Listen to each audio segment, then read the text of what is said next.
It's just about that time of the week. Time for the Weekly Weebs Podcast. Grab your friends, family, waifus, and husbandos, and join your favorite weebs for an exciting show of anime talk. Hosts Crimson, Frenchie, Wigwiki, and Zario Machini will review and suggest shows, talk about news from the industry, and tackle some of the biggest arguments in the world of anime. It's the Weekly Weebs Podcast, starting now. Mama said you could say that too. Yeah. Well, that doesn't always apply. All right, everyone, to welcome in our next guest from the movie Encanto, as well as the new show 15 Love. It is Jess Darrow. If you know the song Surface Pressure, you know the voice. It is an absolute honor to have them on, and we're excited. I've been holding on to this interview announcement for 2 months. Had a great chance to meet with Jess at Anime Des Moines and Twin Cities Con, and we're so happy to have you on. Oh my god, I'm so happy to be here. Hi, guys. Hello! Yes. What is up? How's everyone doing? We're doing real good. Awesome. Yeah. We've raised over $3,000 today so far. Hell yeah! 3,000? Yep, For and just a tiny little podcast in Iowa? and we're close to hitting 10,000 in the amount of time that we've done Nerdvember. Gosh, this is the power of a tiny podcast in Iowa, okay? Let it be known. When I went to Iowa, when I went to Des Moines, I was like, I felt it. I felt the power in the city. And I am not surprised, I have to say. That's our good Iowa nice. Yep.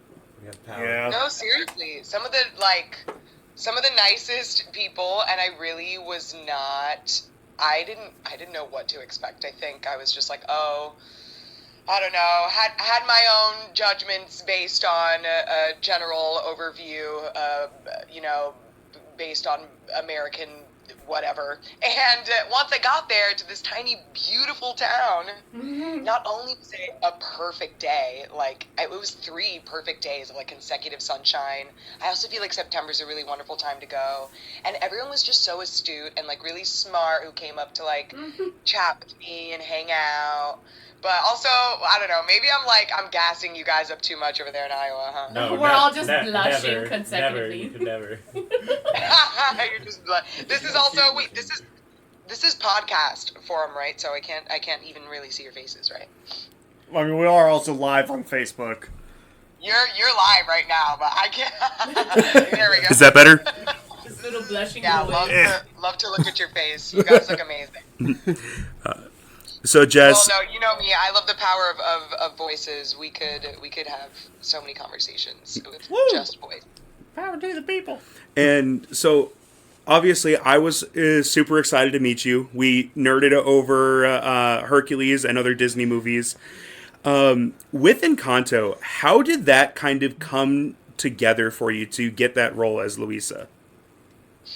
Well, I auditioned for the role just like any other role, but the difference with this one was that I was at Disney Animation, like, in person, which really was a funny happenstance because I auditioned for the project back in March 2020, which we all know was pre-pandemic time. It was right when she hit real hard.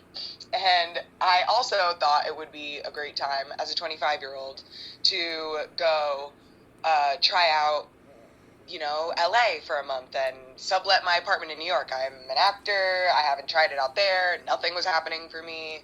And it's really funny that I go, and it was my, first audition there. I immediately got an email from my agent who knew that I was just visiting LA, and this would normally be an audition that I just sent, over the phone, that I recorded and sent by email. But they were like, oh, you're in LA, right? Well, if you want to go to Disney Animation in person, you could take an Uber, I guess. And I was like, okay. So I took, this $50 Uber to Burbank, and, I really budgeted out, what I was going to spend on my trip there, too. So I was like, all right, this is worth it. I'm going to do that. And, it's funny because I had, the best audition ever, and, was on such a high because I never felt so, I had, killed something before. And I was just fully like on a high on the bus home. I just wanted to like mention that anecdote that I took a bus home from Burbank and I had to do like 3 different transfers. And then I actually went to the Hollywood Walk of Fame afterwards because I was like, oh, I just need to like blow off some steam. And I didn't know where the hell I was going. I'd never been to LA before on my own as an adult. I was just like, what is this place? Everything is so crazy. But yeah, the audition itself was remarkable because I got to chat with Jamie Sparrow Roberts, who is the casting director, and Grace Kim, who assisted on it, and they were just such wonderful people. They just allowed me to like. They're just not judgmental. They're really looking for vibes. I chatted with Jamie about like my family, and I feel like we barely read from the script. She was just trying to like get to know me. And I don't know, I think something about my nervous, like genuine 25-year-old energy that was also similar, like anxious wise to Louisa and just wanting to like people please. I think something there came out to Jamie, and she took a liking to it. I sang I'll Make a Man Out of You from Mulan. Oh, yes. That's awesome. Yes, yeah. What do you guys think of that? We're fans of Mulan here? I Yeah. love Mulan. That's one of my favorite Yeah. Disney songs too. Ooh, something about a lady dressing up as a man gets me every time. She's the man. Love. Drag kings. Something about Love. a lady dressing up as a man. Something about it. I just imagine like when Jess was saying that she was going through LA for the first time, just like Ariel, just look at this stuff. Isn't it neat?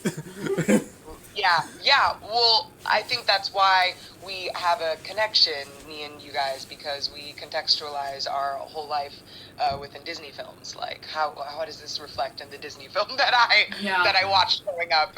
Yeah. You know, it's the staring out the window on family car rides and imagining. Oh. I want And more. just like the little songs where you're sad and you stare out the Yes. window. Or watching the guy run alongside the car. Yep. Yes. Doing It flips and is stuff. so true. It is so true, and that was. It really was a moment like that. What was funny was that I did all 5 of the different like characters in the song, and then Jamie told me, she's like, okay, this is great. When you do this again for the director, just like don't do the different voices. Just do it yourself. Try to be casual. I'm my own backup Like- singer, damn it. Yeah, I know. I was like, I'm fully prepared with a cabaret. Like, what do you mean? I'll do a full You know, Cirque du Soleil if I need to. Like, I am Encanto. Yeah. brother, the way I was ready to whip it out, but also had no idea that it was going to be Encanto. Had no idea, like, God, I thought it was going to be like a movie about Latino superheroes or something. Like, Kind of. It kind of is. Oh, well. I mean, it is, Community but like, heroes. I mean, gosh, they just really make sure you have no idea what it's going to be there, Yeah. which is. Oh. It's honestly kind of awesome because it's honestly what makes it feel more like they care about like the actor who is playing the part. Mhm. And at least for me, what I ended up finding out later down the line was that Stephanie, they originally wanted Stephanie to be the voice of Lisa, but in her natural speaking voice, without much affectation, she's perfect as Mirabelle. And, Yeah. you know, but they got the idea from her playing Rosa in Brooklyn Nine-Nine, but she's just such a freaking hot, iconic, deep voice, Icon. bisexual legend. Of course. I think that answers my question of what was it like working with her.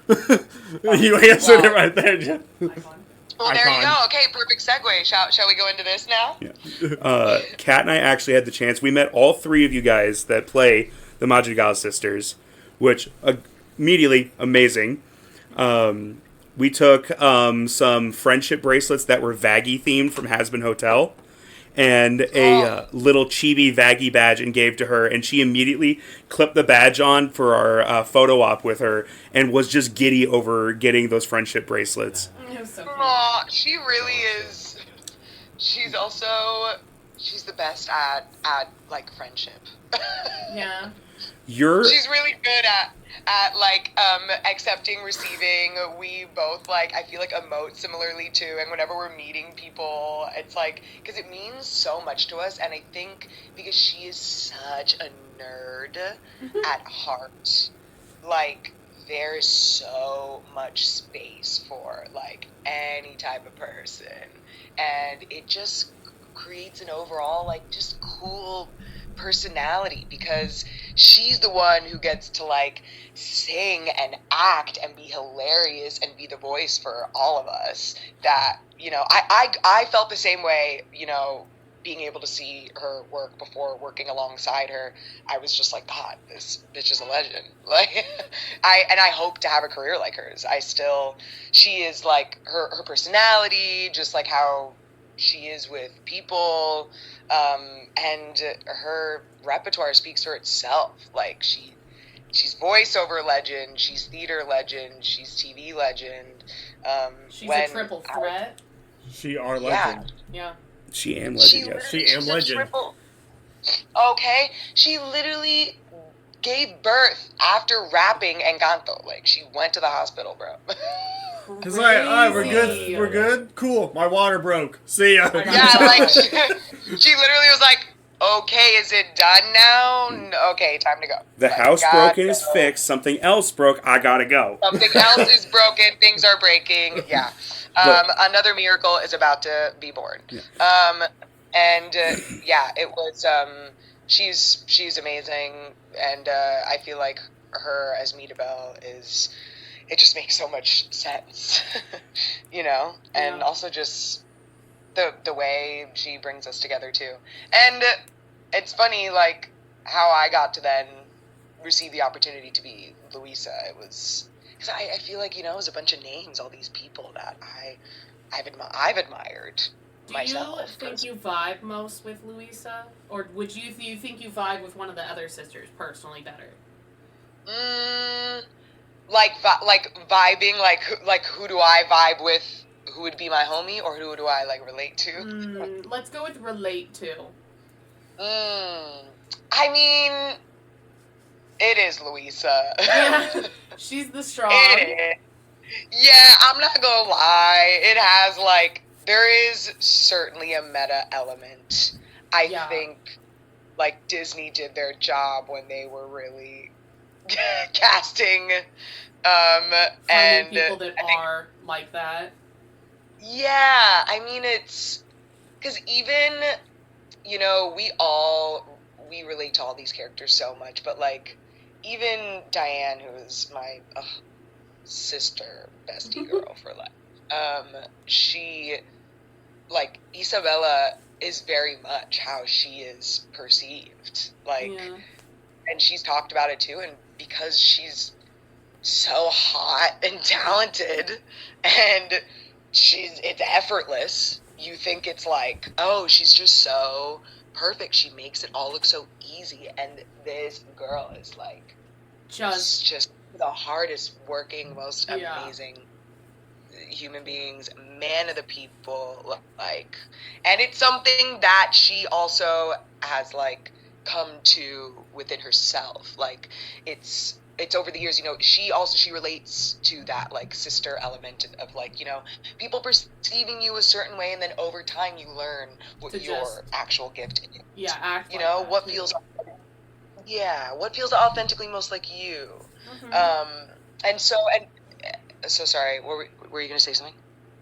Oh, I was just gonna while we're talking about Diane, the videos you guys both posted of like you both recording each other coming out of the elevator absolutely killed me. I thought that was so funny, and just the pictures you guys were sharing as the sister best friend roles during the con, and like, it's got to be fun being with the two of them at a convention again. Dude, when we took those videos of us coming out of the elevators, it's just funny because we have the same exact sense of humor. That's what is such a like gift in a friend like Diane, is like we're cut from the same cloth. Like, we love like old Broadway broads. We're always talking about like for some reason we always go into a Brooklyn accent. neither of us are from New York, but we've lived here for a while, so we love it. and we also, it's funny, she's coming down in the elevator. I was waiting for her outside, and we both knew, like, we had our phones ready, and we both recorded each other at the same time, and we both surprised each other, like, ah! And we just started screaming. It's when you're sharing one brain cell together, it's the best time. Brain cell. When you share one brain cell, yeah, for sure. I did get requested, when you and I first met, I told you that our podcast was very NSFW, and that the word bussy comes up a lot. Oh my god. And I was told to bring that up by one of our co-hosts who cannot be here right now, because I told them the story of your quote, "I could talk a lot about a good bussy," and we all died. Oh my god, I can't believe you now quoted me once again. I thought that was off the record. It's never off the record. That was off the record. That was off the record. Still funny as hell. Well, who doesn't love a good pussy? Also, it's the holiday season. It's cuffing pussy season. Hello? Fair. What do you think mistletoe is invented for? Oh, boys. It all makes so much sense. Well, now my husband has The died. stars have aligned. The like stars Hercules. have aligned. Just like Hercules and his bussy. Stop. Oh my god. What do you think he's going the distance for? For that What do you bussy? think? For the pussy, what do you think he's... I can't. This is hilarious. That's from 0 to hero. Freaking Hercules, I would do anything. I would go the distance. That's a bisexual man that I love very much. Both strong Hercules and skinny Hercules? Yep. Do you have a preference? Bear or twink? I'm not gonna lie, I love the skinny Hercules. Yeah. Yeah, it's the female gaze versus the male gaze. It's the female gaze. Little skinny man. But me, like, love to be Louisa and need people to, like, be attracted to Louisa. Yeah. But, like, for me personally, love little skinny Hercules. Little skinny Hercules with, like, a haircut that literally looks just like mine. Twins. Yes. Did you meet Josh Keaton at Twin Cities Con? He's the voice of Skinny Herky. Yeah. I did not freaking meet him. That is so iconic. He's the voice. I like that. He's the voice of Skinny Hercules. Yeah. Isn't that weird? There's voice of the other Hercules. Yeah, that's Tate Donovan, I believe, that does, like, adult Hercules. Adult bear Hercules, and the other one is skinny twink Hercules. Yes. Correct. Yep. Okay. Great. Great. Good to know. Good to know.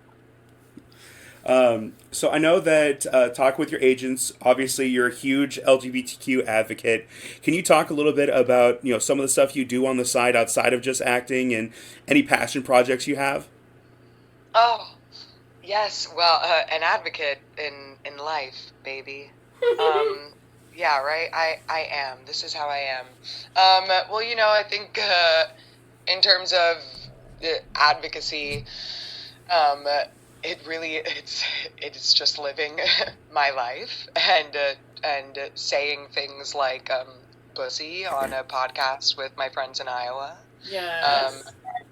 Sort of It's just trying. being like your true self everywhere. Yeah, Mhm. yeah, which is really, I find it's an interesting time for us to be talking about activism because I think, the immediate thought goes to, like, protesting in the streets.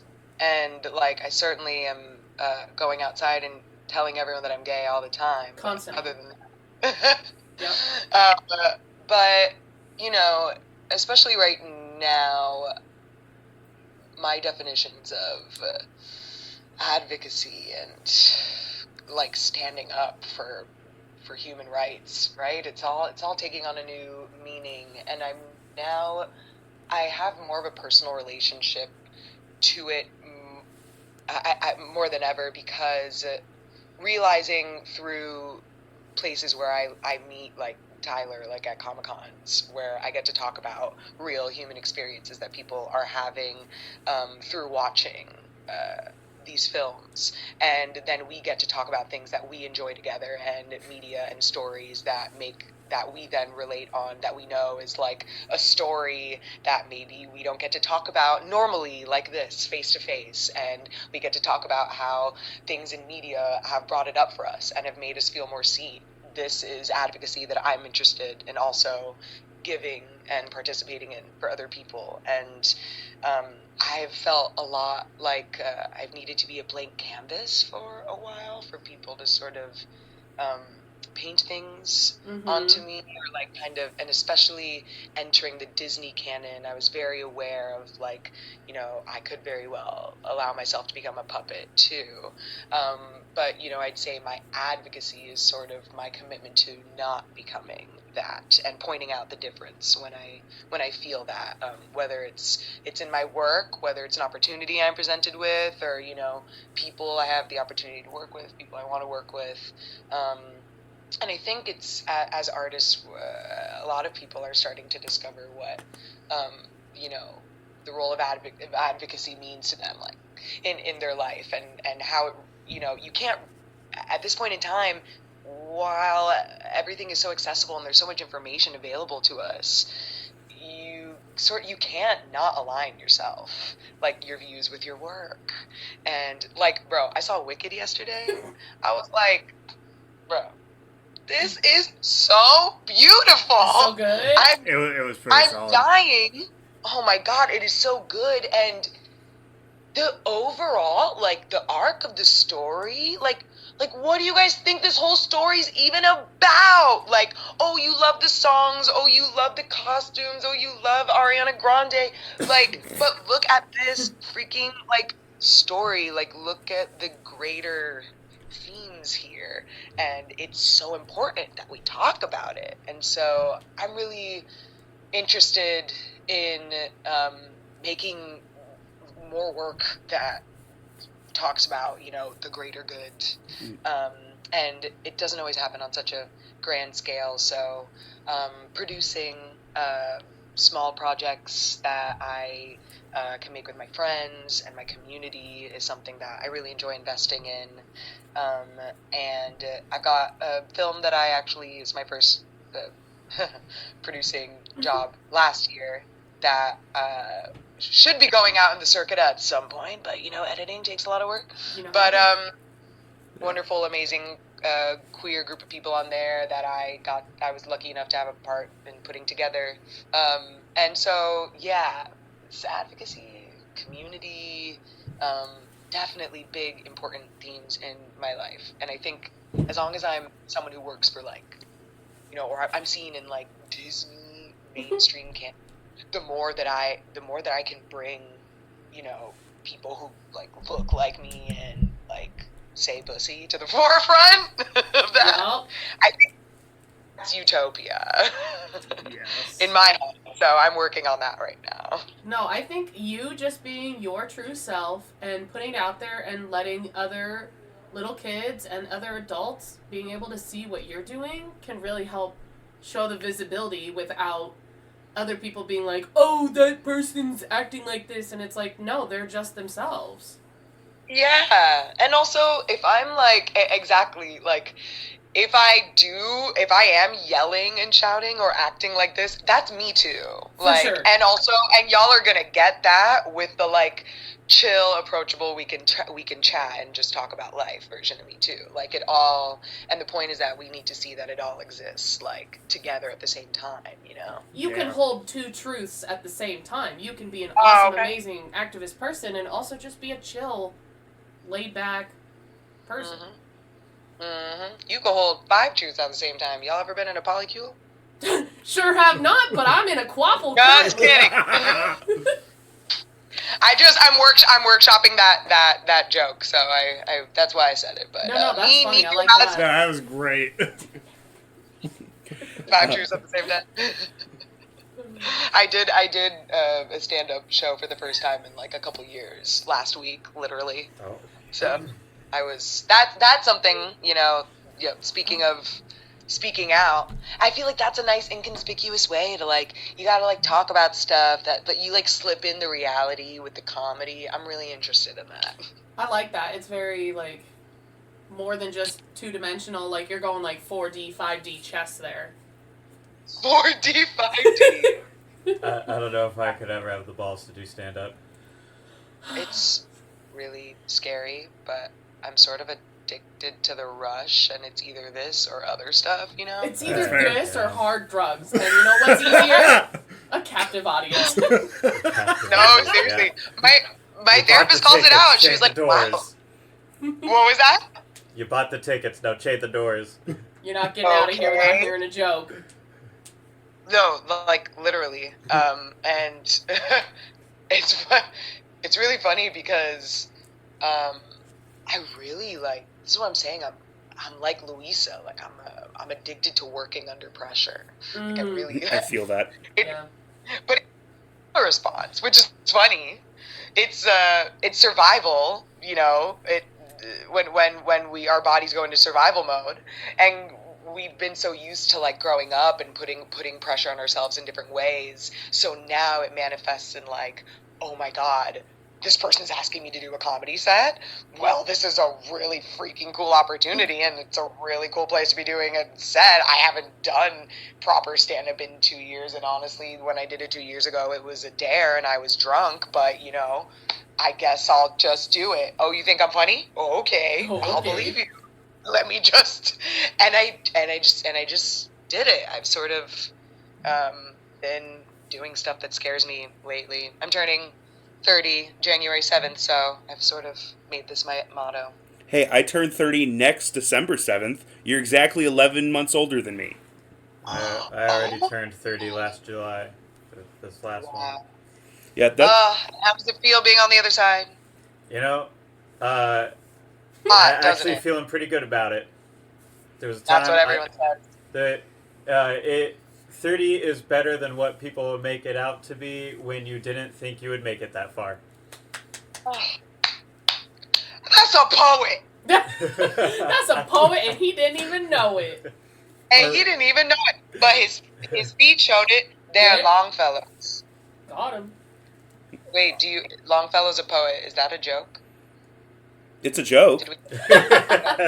It's a joke. It is one. Yeah, it's a joke. Personally, as a Capricorn, I'm excited to be 30. I feel like I came out of the womb like As a ready to be. Capricorn. And it's better than all the memes say. Mm. Then all the memes say, never Yeah. trust the memes. Yeah, don't trust the memes. Hey, I'm doing an ESPN themed 30 for 30 where everyone's going to dress as dads and we're going to watch sports. I'll say my joints don't hurt more as 30 than they did at 29. You know what I mean? That was already there. They're equally in pain. I'm really enjoying the opposite commentary. When I turn 30, it's going to be ESPN, and everyone's going to dress like a dad, and we're all going to watch sports. Yeah, my joints. Obviously. That is totally it. They feel Yep. a little worse. Duality of life. And that's the Weekly Weaves in a nutshell for you. Yeah. Our other co-host message saying, "Let's all go to a drag show next time you're in town." I'm waiting. Okay, the way that I heard about the freaky stuff that goes on after hours at Des Moines Comic-Con. Animate Des Moines. We don't really get an outlet in Iowa. Like, the only time you get to be real weird Yeah. is during, like, events. Yeah, look around. There's just Yeah, corn. that was what it was giving. Yeah. It's giving everyone is putting their heart and soul into this, and I was sad that I missed out. It seemed like prom at age 30, and it's giving BDSM kink, and I wish I could have gone. You should go to Anime Iowa. The parties there are absolutely bonkers. It's a party con. It is Yeah. so fun. We literally go there and Friday and Saturday night just get hammered. The air there is different. You know what I mean? The air there is giving California. well, I don't Without- Wyoming. without the toxic air. Yeah. You know. No, it just, You it just kind of guys are feels like you're in an freaking making anime me in a way laugh. that other cons don't. Every Like, year at Anime Iowa, we host a panel, and a lot of the time it's like, who would you hook up with in the anime world? Our first one we did was a ranking like hottest anime characters. This next year we were talking about doing a Smasher Pass. Oh, great idea. I would just talk about my obsessive crush on Sailor Mars. Oh, Sailor Mars. Yeah, I don't know. I love a bitch with long hair. You know what I'm saying? That's And a it's that quote. simple. It's that simple. I'm no better than a man. I'm no better than a man, says all bisexual women. Ain't no better than a man. I'm no better than a man. I'm no better than a man. Those red high heels. Oh my god. I'm in a chat with three of my friends. Two of them are bi, and that statement, "I'm no better than a man," gets said at least once a week. At least once a week. I know people are tired of it, but I can't help it. You do you, girl. I don't know. The English vocabulary has not provided me as a non-binary woman. Has not offered me enough language to describe how I'm feeling. We've gotten bussy. We need more. We need more. Bussy, good. I want to use it for things that I'm not even, that aren't even bussy. That's how much I like it. You know what I'm saying? Yeah. Drink like a really good tea. He's like, man, this tea bussy. Okay. Well, and I think because what you are now putting your finger on, it sounds similar to bussin', like when something busts down, which is like work slang, which is like, oh, this is so good, this is bussin', like that tea is bussin'. So bussin' sounds like bussy. Yeah. There you go. Now it's Did bussin'. she just say we're putting our And fingers now- on Bussy? We sure are putting our fingers on bussy. And we're turning it into adjectives and adverbs at the same time. And this is, the English language is... A busser, one who busses. Stop. I am the one who busses. Yes. Jess, we can't thank you enough for joining us. I know that had it for about a half an hour. Is there any message for fans who might be dealing with mental health that you'd like to share? Yeah, gosh. Personally speaking, my mental health has she's been on a roller coaster herself. So to anyone who's experiencing any type of roller coaster or personal storm going on right now, just know it's okay, and you can sit with these feelings, and it's okay to be there for yourself, be gentle with yourself. You don't have to push those feelings away, because the second we try to deny them or get rid of them or not think about it, that's when we are not honest with ourselves, and that's when we stop being authentic to ourselves. Don't abandon yourself, and know that you are not alone, and that there's another side. The most wonderful thing about emotions and mental health issues is that it doesn't always stay the same. There is change eventually. There is another side. So if it's a bad day, just know it's okay. Be with yourself. I'm here too. And I'm doing the same thing, taking care of myself over here. And we're all gonna hang out and do this together. And at least Christmas is coming, so we can have some cheesecake about it. Fuck yeah. You heard it here first from the voice of Louisa herself. It's okay to ask for help. It's okay to ask for help. And I find it interesting that I ended this talking about Bussy, but all that to say being silly, goofy is okay, even when the world feels like it's burning. It often feels like the only thing that can save us, which is holding each other, talking about how scary things can simultaneously feel. But it's like we said, so many things can be true at once, and joy doesn't stop because fear tries to make its way in, Mm-hmm. Well, Jess, thank you so much. Again, Jess Darrow, the voice of Louisa from Encanto. You can see her as Mickey Easton in 15 Love. And also a reminder, we are still raising money for the Trevor Project and Mission 22. Woo! Still taking donations. We've cracked $3,000 raised this year and are coming up on $10,000 all time. Amazing. Jess, thank you so much for joining us. And I'll be sure to email your agent a link to the podcast episode. Thank you. You guys are so sweet. You're a beautiful person. Keep being you. Oh, you guys, you made my morning. This was such a fun chat. Thank you. Have a great day, Jess. Bye. And happy giving thanks day. It's giving thanks. Oh, Yes. it's giving thanks. Yas Queen. Bye. Bye, guys. Bye. It's giving turkey. Cute. Thank you so much for tuning in to the Weekly Weebs podcast. We'll be back next week with more exciting anime talk. Make sure to join us every show to stay up to date with what's going on in the world of anime. We'll catch you next time.